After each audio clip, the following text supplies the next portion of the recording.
Hello friends, welcome back to our YouTube channel. Friends, in this video we are going to learn the poem Comparisons from 9th standards. So friends, open your textbook and see on page number 33. The poem is an anonymous poet. The poem is a string of opposites.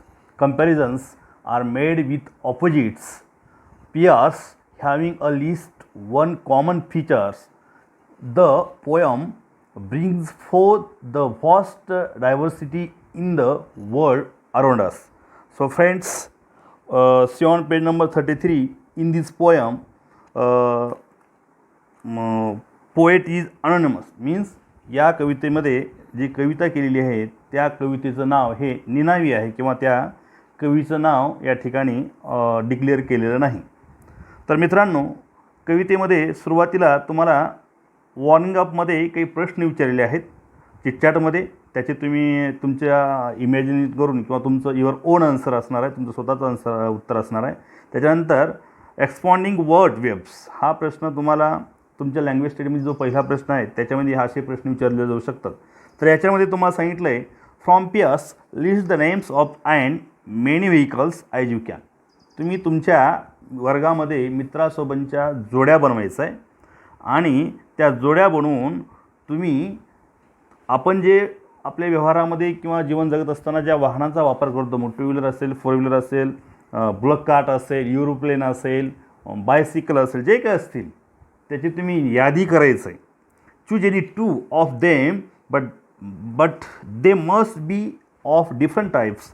Then draw word web for each of them to show their appearance, qualities and the things that these features remind you of. You may use words as well as phrases in the web. आणि तुम्ही जे काही यादी तयार केलेली आहे वाहनांची, त्या वाहनांच्या यादीपैकी 2 वाहनांची तुम्ही नावे स्वतः डिक्लेअर करायचं आहे आणि त्या 2 व्हेकलबद्दल त्याचे अपीअरन्स काय आहेत किंवा त्याच्या क्वालिटी वैशिष्ट्ये काय आहे, त्याचं स्वरूप काय आहे याचं तुम्ही त्या वेबच्या माध्यमातून तुम्हाला बनवायचं आहे. आता इथं तुम्हाला सुद्धा काही नेम ऑफ व्हेकल्स दिलेत आणि त्याची युजेस स्पीड बघा, आता स्पीड असेल, यूज असेल, साईज, ओरिजिन ऑर ब्रँड, त्याच्यानंतर ब्लॅक ऑस्ट्रेलेशन्स किंवा मग त्याचा कलर असेल, स्पेस असेल, साऊंड असेल, अशी जे काही वैशिष्ट्ये आहेत वाहनांची त्या वाहनांच्या वैशिष्ट्यांचा अभ्यास तुम्हाला कुठल्याही 2 वाहनांचा या ठिकाणी वेबच्या माध्यमातून करायचं आहे. त्याच्याच बाजूला काही शब्द दिलेत पहा. त्याच्यामध्ये ट्रॅफिक त्याचं एक वैशिष्ट्य आहे, ते त्याला आपण टेरिफाय म्हणजे उत्कृष्ट ज्याला म्हणू आपण. त्याच्यात ब्रँड न्यू कोरी करकरीत गाडी ज्याला म्हणतो आपण तशा स्वरूपाची. स्लिक मऊ आणि चकाकणारे ज्याला अर्थ मराठीत म्हणूया आपण. टायनी ऑर ह्यूज मोठी किंवा लहान त्याची साईज असेल. पॉवरफुल शक्तिशाली. त्याच्यानंतर अफोर्डेबल म्हणजे आपल्याला परवडणारं वाहन. लक्षात घ्या, आवडतात खूप वाहनं आपल्याला, फोर व्हीलर असेल किंवा आणखी कुठली असेल, पण ती आपल्याला फायनान्शियली परवडणारी आहे का याचा देखील विचार करणं गरजेचं आहे. एक्सपेन्सिव्ह महाग. इझी टू ड्राईव्ह म्हणजे चालवायला ती सोपी आहे का. इको फ्रेंडली पर्यावरणास पोषक आहे का ते वाहन. त्या लक्झरीवास महागडी किंवा अति त्याला काय म्हणूया आपण उच्च प्रतीची. त्याच्यानंतर फ्युअल इफिशियंट कार्यक्षम ज्याला आपण म्हणूया किंवा त्याला आपण काय म्हणूया अवरेज जास्त देणारी गाडी. ॲटोमॅटिक स्वयंचलित. अलीकडच्या गाड्या पहा तुम्ही स्विचवर आहेत, तुम्ही जर ते म्हणजे पूर्वीसारखं किक वगैरे मारण्याची गरज नाही अशा काही गाड्या आहेत. त्याच्यानंतर लेफ्ट हँड ड्राईव्ह डाव्या हाताने चालवायच्या गाड्या. काही लोक लेफ्ट हँडेड असतात म्हणून डाव्या हाताच्या चालवायच्या गाड्या त्याचे देखील तुम्ही त्या ठिकाणी उल्लेख करायचा आहे. फास्टेस्ट त्याची स्पीड कशी आहे त्या गाडीची. आणि शेवटचं गोष्ट या ठिकाणी सांगितले इम्पॉर्टेड. इम्पॉर्टेड मीन्स परदेशातून खरेदी केलेली गाडी किंवा परदेशातून आलेली किंवा परदेशातून लॉन्च केलेली गाडी. तर असे काही वैशिष्ट्ये आहेत. तर तुम्ही कुठल्याही 2 वाहनांची नावे लिहा किंवा नावे नमूद करा आणि त्या वाहनांची वैशिष्ट्य त्याला तुम्ही या ठिकाणी लिहायचं आहे. Okay, now page number 34 comparisons a poem written by anonymous. तर ही कविता मित्रांनो ज्यांनी लिहिले ती कवी आहे का कवयित्री आहे असा काय त्याचा काही उल्लेख नाही किंवा कोण लिहिलं आहे याचा पण ते काही उल्लेख नाही, तरी पण कविता खूप सुंदर आहे. कंपॅरिझन्स म्हणजे तुलना. तर या कवितेमध्ये कवीने अगदी टोकाची तुलना केलेली आहे. तुलना आपण जनरली एक हुशार, त्याच्यापेक्षा थोडा हुशार किंवा चांगला हुशार अशा प्रकारे तुलना करतो, पण काही काही तुलना अशा असतात की अतिशय टोकाच्या असतात आणि अशा टोकाच्या तुलना कवीने आपल्या या कवितेमध्ये केल्या आहेत. तर पाहूया आपण प्रत्येक लाईन बाय लाईन त्या कवितेचा अर्थ किंवा तुलना कोणत्या घटकाची कवीने केलेली आहे. तर सुरुवातीला कवी काय म्हणते पहा. Fast as spaceship, slow as a snail. बघा तुलना किती अतिशय टोकाची आहे. जलद असा कसा की अंतराळयानासारखा. अंतराळयानाची स्पीड जर तुम्ही पाहिलात, तुम्ही टी व्हीवर किंवा आता इंटरनेटवर यूट्यूबवर त्याच्या अनेक व्हिडिओज उपलब्ध आहेत, तर सेकंदामध्ये मोजली जाते, इतकी फास्ट त्याची काय म्हणूयात आपण स्पीड असते. त्याच्यानंतर स्लो ॲज अ स्नेल. आणि दुसरं एक त्याचा तुलना केली आहे कुणासोबत, गोगलगाईसोबत. जिची स्पीड कशी असते, अतिशय सावकाश असते. आपण अनेक वेळेस बालकथामध्ये किंवा शाळेमध्ये असताना तुम्ही ऐकलं असाल की एक गोगलगाय एकाच्या लग्नाला गेली, एकाच्या बारशाला गेली, म्हणजे आमंत्रण आल्यामुळं ती निघाली बारशाला म्हणून, पण ती पोहोचली कधी, त्या संबंधित मुलाच्या लग्नाला. म्हणजे इतकी सावकाश तिची गती असते. त्याच्यानंतरचं ती तुलना पहा. Big eyes a dinosaur and small eyes a nail. तुम्ही डायनासॉरबद्दल ऐकलं असाल, वाचला असाल. डायनासॉर हा प्राणी आपल्या मानवापेक्षा हजारो वर्षापूर्वी पृथ्वीवर अस्तित्वात होता. त्याचा आकार प्रचंड असा आकार होता. त्याच्यामध्ये अनेक प्रकार होते, मांसाहारी, शाकाहारी, उडणारे डायनासोर्स. आता त्याच्या काही सांगाडे मिळालेत आणि त्या हाडाच्या सांगाड्यावरून आपण अंदाज मांडू शकतो की डायनासोर इतक्या उंचीचा होता, इतक्या लांबीचा होता किंवा त्याचा आकार कसा असेल. पण आणखी आपल्याला माहिती नाही की डायनासोरचा रंग कसा होता, कारण उपलब्धच नाही तो कुठं. म्हणून त्याचा महाभयानक असा आकार होता. आणि त्याची तुलना स्मॉल आईज अ नेल, अगदी छोट्याशा खिळा इतकी केली आहे. एक डायनासोर खूप मोठा आणि एक छोटासा खिळा, त्याची तुलना त्याच्या आकाराची केलेली आहे. त्याच्यानंतर fierce as a tiger, gentle as a lamb. बघा तुलना कशी केली आहे. म्हणजेच एखाद्या वाघासारखा महाभयंकर आणि त्याच्या विरोधात जेंटल ॲज अ लॅम, एक शांत भित्र काय लॅम्सला काय म्हणतो आपण, मेंढीचं कोकरू. बघा तुम्ही मेंढीचं कोकरू एका बाजूला उभा करा आणि असं डेंजर वाघ एका बाजूला उभा करा आणि तुलना बघा ती कशी होईल. तशी तुलना कवीने या ठिकाणी केलेली आहे. Sour as a lemon, sweet as jam.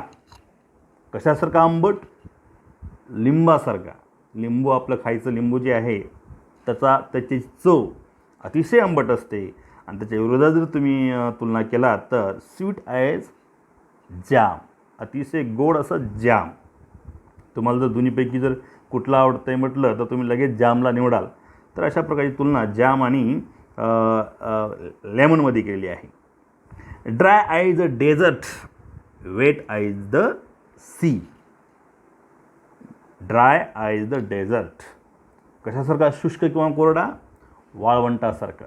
कारण तुम्ही सहारा असेल किंवा इतर कुठल्या जगातील जर वाळवंट पाहिलात, जिकडं पाहावं तिकडं वाळवंटच पाहायला मिळेल तुम्हाला. शुष्क, वनस्पती मिळणार नाही पाहायला फार, तर तुम्हाला पाणी नाही किंवा मग प्राणी नाहीत. आणि अशा वाळवंटामध्ये पाण्यासाठी मैल प्राण्यांना किंवा मनुष्यांना फिरावं लागतं, पाणीसुद्धा प्यायला पाहायला मिळत नाही. तर त्याच्या अपोजिट तुलना कशी केली आहे, वेट आईज द सी. कशासारखा, ओला चिंब समुद्रासारखा. समुद्रात जर तुम्ही गेलात किंवा कडेला तर पाहावं तिकडं अथांग असं निळाशार पाणी असतं, जिकडं पाहावं तिकडं पाणीच पाणी. आणि जी वर आपण डेझर्टला जर गेला तर जिकडं पाहावं तिकडं शुष्क वाळवंटच वाळवंट. अशी तुलना टोकाची या ठिकाणी केलेली आहे.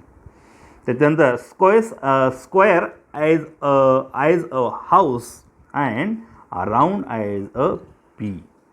आपण घराचा जर आपला अभ्यास केला किंवा घराचा जर आकार पाहिला तर जनरली घराचा आकार आपला चौकोनी असतो, चारही बाजू सारख्या किंवा फार तर आयत आकार अशा स्वरूपाचं घराचा आपला साईज किंवा आकार असते.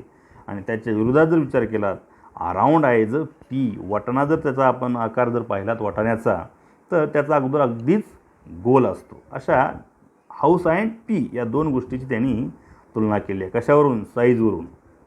त्याच्यानंतर कूल आयज केव, वार्म आयज टोस्ट. बघा कशासारखे? थंडगार तुमच्या त्या गुहेसारखं. जनरली गुहा आपण अलीकडे पाहायला मिळत नाही, पण तुम्ही जर जंगलात किंवा अशा काही भागात गेलात तर तुम्ही त्या ठिकाणी पाहायला मिळेल की गुहा वगैरे. पूर्वी लोक गुहेत राहायचे, आदिमानव. अतिशय थंडगार वातानुकूलित वातावरण, ज्याला आपण नॅचरल AC म्हणूयात, अशा स्वरूपाचे असतं. आणि त्याच्या विरोधात वॉर्म आईज टोस्ट, भट्टीमध्ये भाजणारा जो टोस्ट असतो, जे आपण सकाळी आवडीनं खातो चहासोबत, तो टोस्ट. ते दोन्हीची तुलना, त्याच्या तापमानाची तुलना या ठिकाणी केलेली आहे. त्याच्यानंतर noisy as a road drill and quiet as a ghost. तुम्ही रस्त्याने किंवा इतर कन्स्ट्रक्शन साईडला जर तुम्ही कधी गेलात तर त्या ठिकाणी बांधकामाचं काम असेल किंवा रोडचे काम असतील, त्या ठिकाणी ड्रिल मशीन असते. म्हणजे छिद्र पाडण्यासाठी या मशीनचा वापर केला जातो जमिनीमध्ये किंवा भिंतीमध्ये. आणि हे छिद्र पाडण्याचं काम करत असताना अतिशय गोंगाट असतो किंवा अतिशय मोठा कर्कश असा आवाज असतो, ज्याच्यामुळे आपल्या कानासुद्धा त्रास असतो. आणि त्याच्या विरोधात जर आवाज पाहिलात तुम्ही, sound quiet as a ghost. तुम्ही पाहिलं तर कधी भूतांचा आवाज किंवा भूतही फार शांत असतात. तुम्ही जर हॉरर चित्रपट पाहिला असाल TV वर, तर त्या ठिकाणी तुम्ही किंवा टॉकीजवर, तर त्या ठिकाणी तुम्हाला पाहायला मिळेल हॉरर चित्रपटाचं म्युझिक कसं असतं, अतिशय शांत असतं. एक लयबद्ध पद्धतीने, शांत पद्धतीने ते सीन चालत असतो. आणि अचानकपणे एखादी प्रतिकात्मक भूताची त्या ठिकाणी आकृती येते. आणि असे हॉरर चित्रपट तिथं मात्र तुम्हाला साऊंड शांत पाहायला मिळेल. त्याच्यानंतर strong as an ox, weak as kitten.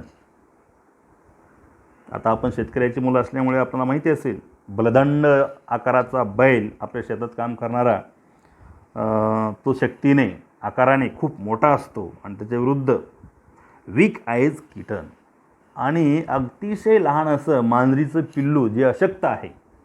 बघा, दोघांची जर तुलना केली शक्तीची, तर अतिशय विरोधाभास तुम्हाला पाहायला मिळेल.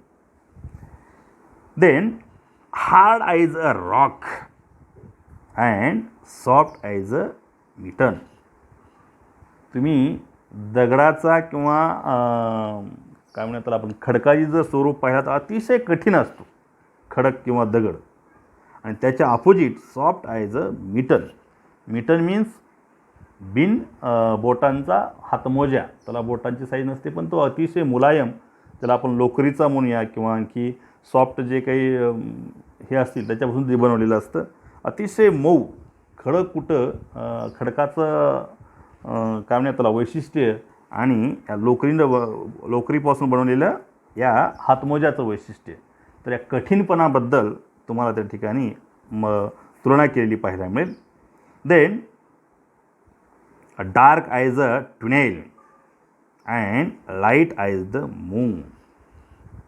तुम्ही STने किंवा तुमच्या रेल्वेने जर प्रवास केला असाल, लांब पल्ल्याच्या रेल्वे, तर तुम्हाला काही ठिकाणी रेल्वे मार्गामध्ये बोगदे पाहायला मिळतात किंवा ज्याला आपण भुयार म्हणूया.